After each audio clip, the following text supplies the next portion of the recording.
Měl to být výhodný obchod. Město Praha se stalo 100% vlastníkem pražských služeb. V nich měla do té doby podíl i firma AVE miliardáře Daniela Křetínského. Cílem bylo, aby se pražské služby, které svážejí odpad na území hlavního města, staly plně soběstačné a nezávislé na soukromých dodavatelích.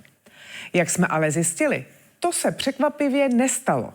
Vedení nyní už plně městské firmy vypsalo krátce před koncem roku zakázku za více jak 4 miliardy na svoz odpadků z části Prahy.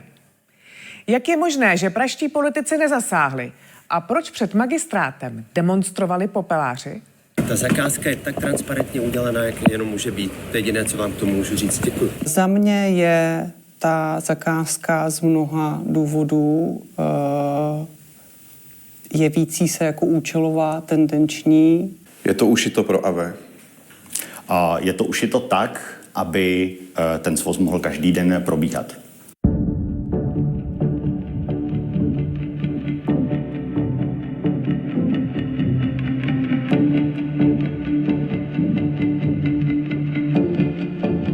Praze loni hrozilo, že jí zavalí odpadky. V hlavním městě je vyváží pražské služby. Jejich ředitel Patrik Roman se dostal do sporu s náměstkyní Janou Komrskovou. Do jejíž gesce tato oblast spadá. Politička manažerovi vyčítá střet zájmů. Třeba to, že firma, která od pražských služeb získala 100milionovou zakázku, mu opravila dům. Podle zaměstnanců tím politička pražské služby poškodila a proto vyhlásili stávkovou pohotovost. Když vedení Prahy o sporu jednalo, dorazili protestovat před magistrát. Spokojení jak s platama, tak s prací, tak jak oni předvádí to, co předvádí, takže u nás je všechno v pohodě. Popeláři přišli s peticí. Ta požadovala, aby náměstkyně Komrsková ztratila vliv na pražské služby. My jsme nyní zjistili, že přinejmenším část z nich dokument podepsala, aniž by věděla, co v něm je. Jiní se podle svých slov cítili pod tlakem. Ohledně té petice, že někteří další to podepsali, aby měli klid, aby o tu práci nepřišli. Prostě jsem to podepsal a nazdar. Co jiného? Více uvidíte za chvíli. Teď jiné a dosud nepopsané podezření kolem pražských služeb. Nedávno s hlavním městem uzavřeli superzakázku na svoz odpadu v hodnotě 20 miliard korun. To je celý loňský rozpočet kraje Vysočina anebo Pardubického kraje. Jen loni Pražané vyhodili zhruba 90 000 tun tříděného odpadu. V černých popelnicích v hlavním městě skončilo 250 000 tun směsného odpadu. Stovky aut ho denně sváží sem do spalovny v Malešicích. Z velké části to zajišťují pražské služby. Jsou teďka už 100% vlastněná firma vlastně Prahou. Obratově jsou kolem třeba 4,5 miliardy, mají přes 2100 zaměstnanců. Pražské služby nedokáží svážet odpad z celého území hlavního města. V posledních 10 letech to dělají s pomocí soukromých firem. Především z AVE miliardáře Daniela Křetínského. To růžové to zajišťuje společnost Pražské služby a tady to modré to je společnost AVE. Tento systém skončí v létě. Praha se na svozu odpadu na dalších 10 let domluvila pouze s pražskými službami. Hodnota zakázky je 21 miliard korun. Městská firma má svážet odpadky z celé metropole. Takový byl dlouhodobý plán hlavního města. Nevyšel ale podle původních představ. Část peněz totiž nakonec stejně skončí u soukromé firmy. Za mě je ta zakázka z mnoha důvodů jevící se jako účelová. Abychom pochopili, o co jde, musíme se na dění kolem pražských služeb podívat blíže. Dnes patří hlavnímu městu. Dřív to tak ale nebylo. Necelou pětinu v nich držela společnost AV Daniela Křetínského. Praha však chtěla mít ze strategických důvodů nad odpadovou společností plnou kontrolu a tak se s miliardářem domluvila na výměně akcií pražských služeb a jiné městské firmy Pražské teplárenské. Za rozdíl v hodnotě podílů metropole získala 1,6 miliardy korun.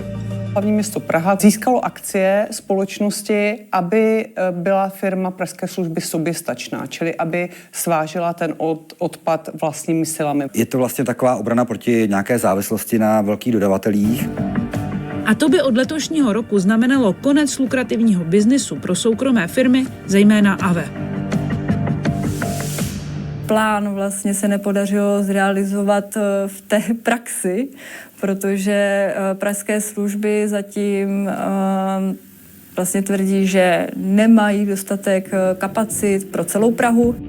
Území od soukromníků chtějí postupně přebírat nejméně dalších 10 let. Pro Křetínského to znamená, že získal akcie Pražské teplárenské a má šanci si udržet i lukrativní odpadový biznis. Já jsem se vás chtěl dostat na zakázku na svoz odpadu v Praze, na subdodávku. Nezlobte se, budu muset běžet, nám začíná dozorčí rada za chvilinku. To bude chvilinka.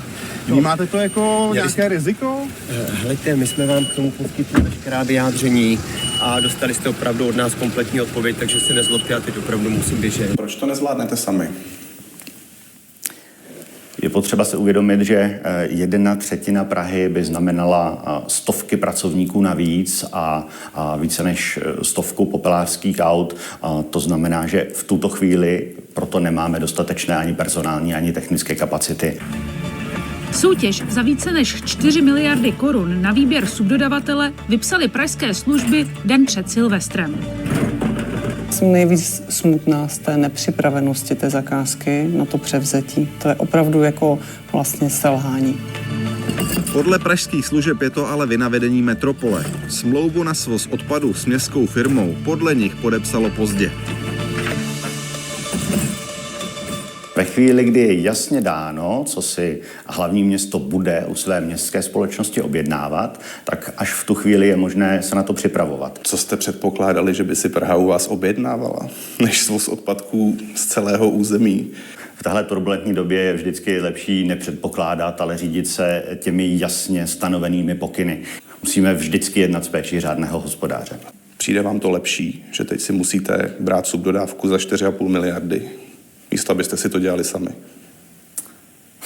Skvělá otázka. Děkuju.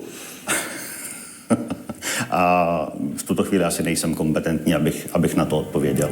Tento příběh navíc zpochybňují dokumenty z jednání dozorčí rady z ledna 2024, které se nám podařilo získat. Pražské služby podle nich počítají s tím, že budou odpad svážet sami nebo jen s minimální pomocí soukromníka. Pražské služby předpokládají, že cílem je v roce 2026 plynule navázat novou smlouvou. Zároveň očekávají, že by měly činnosti ze smlouvy zajišťovat vlastními kapacitami, případně s minimálním poddodavatelským plněním. Firma na to tehdy žádala od hlavního města investici ve výši 0,5 až 1 miliardy korun. Z interních dokumentů, které jsme prostudovali, ale vyplývá, že loni na jaře dozorčí radě oznámili, že k tomu budou nutné investice 2 miliardy. Podle Jany Komrskové si je ale firma mohla dovolit zaplatit ze svého. Je to akciová společnost, která má svůj zisk. Tady vidím chybu především na straně magistrátu a odpovědné náměstkyně Komrskové. Samotné převzetí této zakázky vyžaduje materiální investice, na které v tuto chvíli pražské služby nemají finanční prostředky. Já jsem přesvědčena o tom, že ten zisk společnosti, který má, tak je dostatečný. Podle účetních závěrek se zisk firmy pohybuje v nižších stovkách milionů ročně. Za posledních 5 let byl zhruba 1 miliardu korun. Městská společnost se i tak prý na zakázku nemohla přichystat a plánuje vybrat partnera, který bude svážet odpad z 1/3 Prahy. Podle náměstkyně soutěž nahrává velkým společnostem. Problém já vidím v tom, že celé to území, které není malé, se vypisuje jako jedna zakázka. Nevím, proč to tak udělali a ano, přijde mi to jako účelové. Na dozorčí radě zaznívá, že by to mohlo být rizikové. Jak to vnímáte vy? Co myslíte, že by mohlo být rizikové? Ta subdodávka, tak jak je napsaná. Ne, já si myslím, že tam žádné riziko nehrozí, všechno je vedeno naprosto transparentně v souladu se zákonem, takže nemyslím si, že by tam mohlo být cokoliv riziko. Za mě jediný, co můžu komentovat, je, že to bylo udělané jako vypsaný transparentně. No. Toto jsou další zápisy z dozorčí rady. Podle nich část jejich členů zakázku zkritizovala. Domnívají se, že je ušita na míru firmě AVE Daniela Křetínského. Existuje významné riziko, že jediný dodavatel, který takto vypsanou zakázku může splnit z oslovených společností, je společnost AVE, případně konsorcium, ve kterém bude společnost AVE. Takovou interpretaci odmítáme a po prostudování zadávací dokumentace nemůže k takovým závěrům ani nikdo logicky dojít. Zakázka vznikla na základě rozhodnutí města postupně přebírat odpadové hospodářství pod vlastní kontrolu. Pro jakéhokoliv externího dodavatele to znamená postupný útlum a obrovskou míru nejistoty. Ceny navíc zadavatel zastropoval výrazně pod cenami loňského roku. Zaznívá, že by to mohlo být ušito pro AV. Ano, to vám řekli Piráti zcela jistě. To je jedno, kdo nám to řekl. Já se vás ptám. Ne. 100% toto nemůže být v žádném případě šito pro žádnou firmu. Nezlobte se, ale už opravdu musím věřit. Patrik Roman řídí firmu už 20 let. Šéfovat pražským službám začal za primátora Pavla Béma. Podle náměstkyně Komrskové se ředitel městské firmy ocitl ve střetu zájmů. Více než rok upozorňuji na klientelistické vazby pana ředitele vůči dodavateli pražským službám, kteří mu staví apartman v Chorvatsku, opravují jeho vily. Toto je dům pana Romana v Liberci. Jak informovala Mladá fronta dnes, opravila ho firma Japostav, která má zároveň v pražských službách zakázku za více než 100 milionů korun. Její jednatel také stavěl Romanův dům v Chorvatsku a s manželkou šéfa pražských služeb obchodoval s těmito pozemky pod Ještědem. Na prosbu o vyjádření společnost Japostav nereagovala. Zjištění jsou závažná. Ten člověk v tom vedení firmy dost často svůj zájem mixuje s tím zájmem té společnosti, což nikdy není zdravé. Veškerá namítaná tvrzení byla detailně prověřena odbornými, právními, auditními posudky. Žádný z těch podkladů neprokázal žádné pochybení. To ale není vše. Pozornost vyvolala také výše odměn managementu pražských služeb. Máme k dispozici interní dokument, podle kterého berou lidé ve vedení v průměru 400 000 korun měsíčně. Pokud nevíme prostě, za co ty odměny jsou, tak potom je to samozřejmě vždycky jako otázka, zda prostě to není jako plýtvání prostě těch veřejných peněz. Vedení pražských služeb má nad sebou dozorčí radu, má nad sebou vedení hlavního města Prahy. Tam je potřeba se ptát. To jsme chtěli udělat. Oslovili jsme pražského primátora Bohuslava Svobodu. Rozhovor ale odmítl. Stejně tak se odmítli vyjádřit další zodpovědní zástupci, kterých jsme se chtěli ptát, proč situace v městské firmě dospěla tak daleko. A čí je to tedy chyba? Kdo za to může? Jakmile jste 100% vlastník, tak je to prostě jednoznačné. Jako ten vlastník si musí nastavit ta vlastnická práva. Necítíte za to nějakou odpovědnost? Tak já samozřejmě dlouhodobě na to upozorňuji. V dozorčí radě bohužel nejsme tam v dostatečné síle, aby jsme tohle mohli měnit. Ředitele pražských služeb může odvolat dozorčí rada. Tu jmenuje pražská vládnoucí koalice. No a co tomu říkáte vy, že prostě pan ředitel je stále dál, přitom okolo něj jsou takové kontroverze, jaké jsou? To už taky je veřejná známá informace, několikrát už byl i nějaký návrh na odvolání. Dozorčí rada nějakou formu hlasovala a to hlasování, jak dopadlo, je zřejmé. Vy nemůžete říct, jestli jste s tím spokojený nebo ne?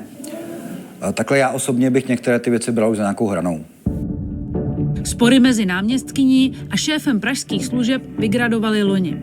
Na magistrát dorazili zaměstnanci firmy, kteří tvrdili, že se přišli zastat svého ředitele. Nějaká Komrsková to chce poslat ke dnu. Mluvili jsme se zaměstnanci pražských služeb, kteří nám dění kolem protestu popsali. Všichni podepsali petici na Romanovu podporu. Nám v práci ráno dali papír na podepsání jako nějaká petice, že máme stát za svým ředitelem, aby jsme nepřišli o ředitele, že bychom mohli přijít o benefity a že bychom na to byli blbě nebo byli byti. No. Co jste si o tom myslel? Myslel jsem si svoje, já ho neznám, mně to je jedno, jestli se v tom někdo šťourá nebo nešťourá, tak jsem to podepsal, ať mám klid a šel jsem. No tak co uděláte? Podepíšete, nebudete vymýšlet. Jako. A co tam bylo napsáno na tom papíru? To je jenom petice za ředitele, že jo? Já nevím ani, co tam, jestli bylo napsaný, že je dobrý, nebo nevím, prostě tam bylo petice za asi ředitele. A vy jste ten papír třeba čet? Nečet, oni nám to tam dali ráno, jenom to tady podepíš. A vy jste to vůbec čet? Ne, proč?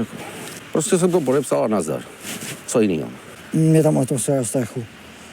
Jo, protože teď vlastně je tam strachy o tu práci přijít. Že když nepodepíšete, tak budete mít strach, že prostě, že po vás půjdou a že prostě donutějí vás, abyste prostě třeba dala výpověď, nebo aby prostě jste nebyla v práci v klidu, že jo? Víte vůbec, jak se jmenuje ten ředitel? No, to taky nevím. Petice, která byla spontánní iniciativou samotných zaměstnanců, vznikla právě v reakci na politický nátlak paní náměstkyně Komrskové na společnost a podepsalo ji přes 1500 lidí, tedy více než 90% našeho kolektivu. Podobně se ve svých dopisech panu primátorovi vyjádřili i zástupci odborových organizací, kteří na nepřijatelný politický nátlak upozorňovali. Navíc v průběhu akce ani v měsících po ní jsme nezaznamenali jedinou stížnost na nátlak či podobné jednání. Pražské služby tak jakékoliv pochybnosti, které se kolem nich vyrojily, odmítají. A co kritizovaná zakázka za miliardy, o které jsme vám dnes pověděli? Budete s tím něco dělat, nebo to necháte tak, jak to je? Myslíte, co bych s tím měl Jestli to nevnímáte jako rizikové, že byste mohl být problém nějak? Ta zakázka je tak transparentně udělaná, jak jenom může být. To je jediné, co vám k tomu můžu říct. Děkuji.